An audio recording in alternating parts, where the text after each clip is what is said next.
कहानी की शुरुआत होते ही हमने एक हाईजैक हुए प्लेन को देखा जिसे कि कोई जख्मी आदमी कंट्रोल कर रहा था। साथ ही उस प्लेन में पायलट भी नहीं होता।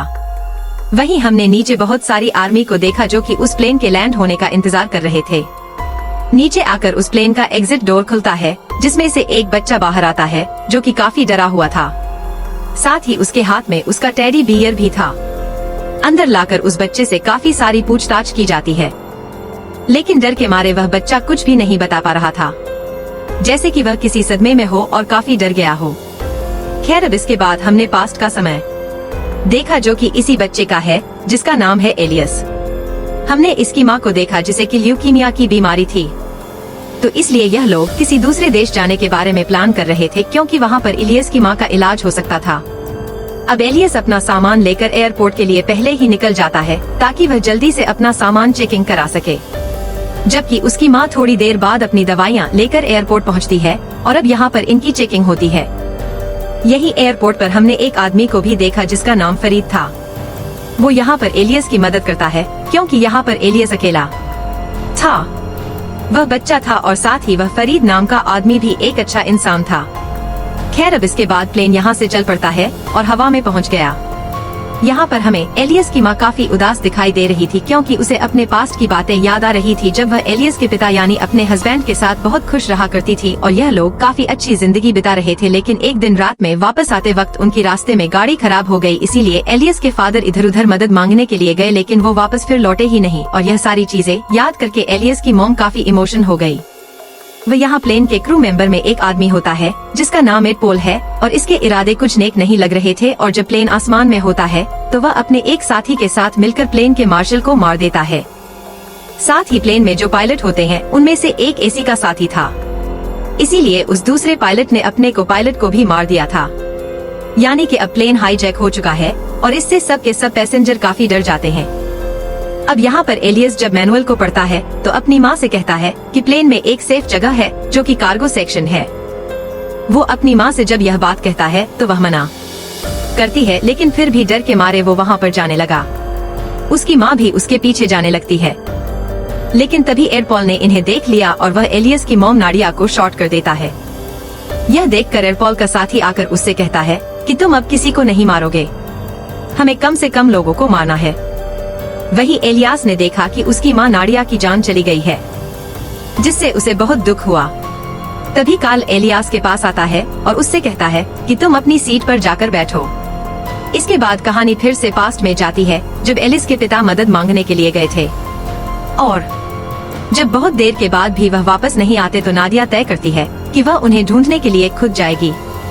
वो पास के ही एक टूटे फूटे घर में जाती है जहां उसने पाया कि किसी ने उसके हस्बैंड को मार दिया है, और तभी फिर से एक आदमी ने आकर नाडिया पर भी हमला कर दिया। वो उसके हाथ को जख्मी कर देता है, लेकिन किसी तरह से नाडिया खुद को बचाते हुए बेसमेंट में लॉक कर लेती है। और जिस आदमी ने नाडिया पर हमला किया था दरअसल वह एक वैम्पायर है, लेकिन वह वैम्पायर भी उसे मारने के लिए उसके घर से बाहर आ जाता है।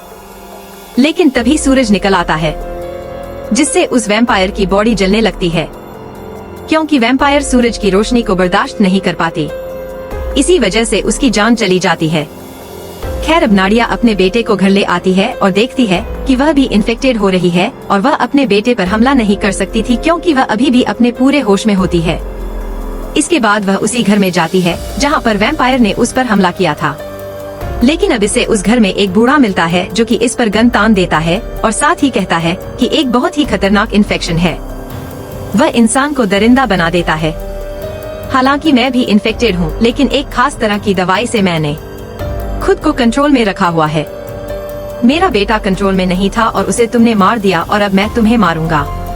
लेकिन अब इससे पहले वह बूढ़ा आदमी नादिया को मारता, नाडिया ने उस पर ही हमला करके उसकी जान ले ली, जिसके बाद वह उसकी मेडिसिन लेकर वहाँ से निकल जाती है। और यह वही मेडिसिन है जिसे कि नाडिया बार बार अपने आप को कंट्रोल करने के लिए ले रही थी। कहानी वापस उसी जगह पर आती है जहाँ पर नाडिया को गोली लगी थी। अब क्योंकि वह एक वैम्पायर थी, वो फिर से उठ जाती है और अब उसकी जो वैम्पायर वाली शक्तियाँ थी वह उस पर हावी होने लगी और वह कार्गो सेक्शन में चली जाती है। वहीं हमने हाईजैकर्स को देखा जो कि एक मैसेज रिकॉर्ड करके कहते हैं कि प्लेन में जितने भी लोग हैं हम उन सबको बम से ब्लास्ट कर देंगे और हम ऐसा इसलिए कर रहे हैं क्योंकि हम यूरोप के एक एथिस्ट ग्रुप से बदला लेना चाहते हैं।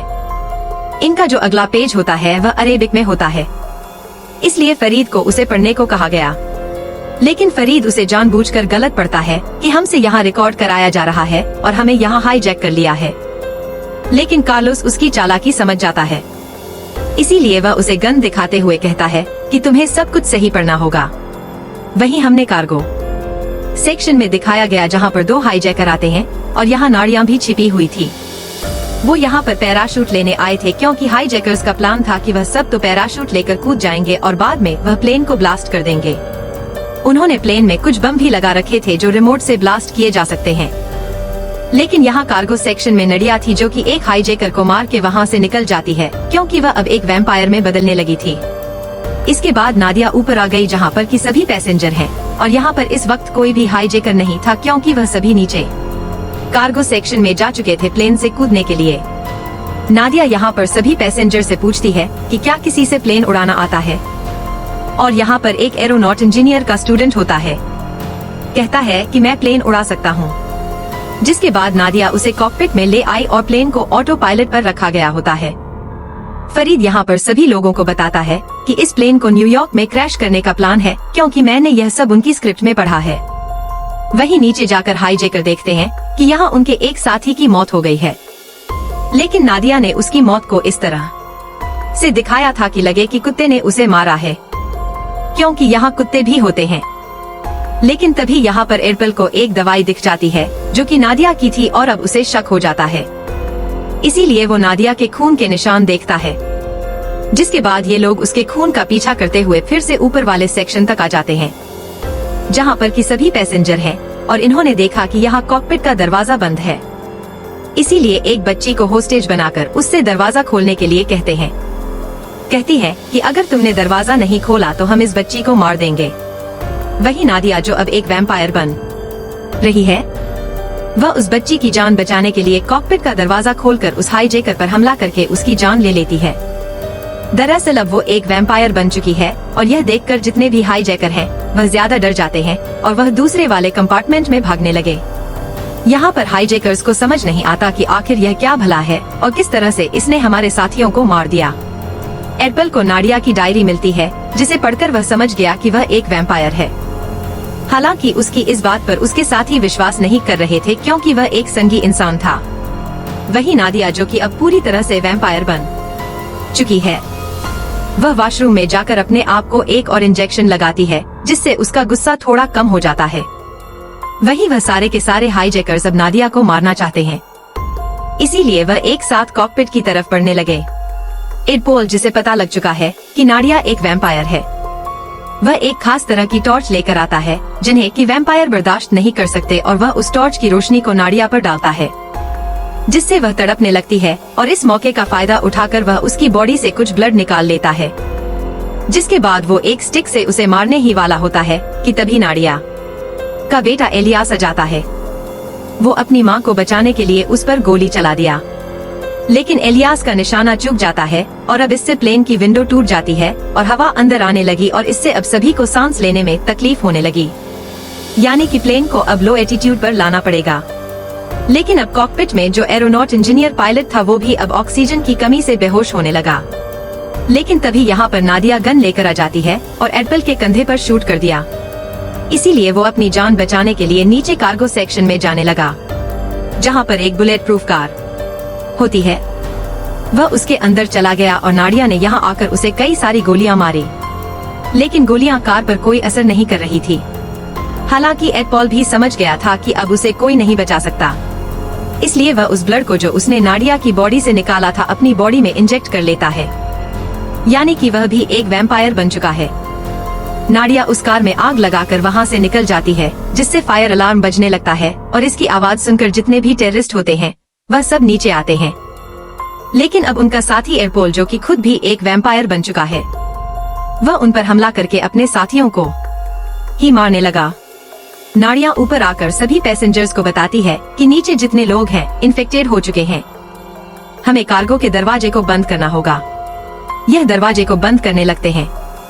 लेकिन अब वैम्पायर भी दरवाजे को खोलने की कोशिश कर रहे थे और इसी सब में एक हाईजैकर वैम्पायर फरीद के हाथ में काट लेता है। लेकिन नाड़ियां बिल्कुल भी देर न करते हुए फरीद का हाथ काट देती है, जिससे उसका इन्फेक्शन खत्म हो गया। वहीं हमें प्लेन के पायलट को दिखाया गया। वह अभी भी पूरी तरह से ठीक था। वह इन्फेक्टेड नहीं हुआ होता, इसलिए वह स्कॉटलैंड के एयरपोर्ट पर कॉल करता है। कहता है कि प्लेन को हाईजैक कर लिया गया है, हम जल्द ही वहाँ पर लैंड करेंगे। इसके बाद वह प्लेन को ऑटो पायलट पर करता है और स्कॉटलैंड के कोऑर्डिनेट डाल देता है ताकि वह अपने आप ही वहाँ पर लैंड कर जाए।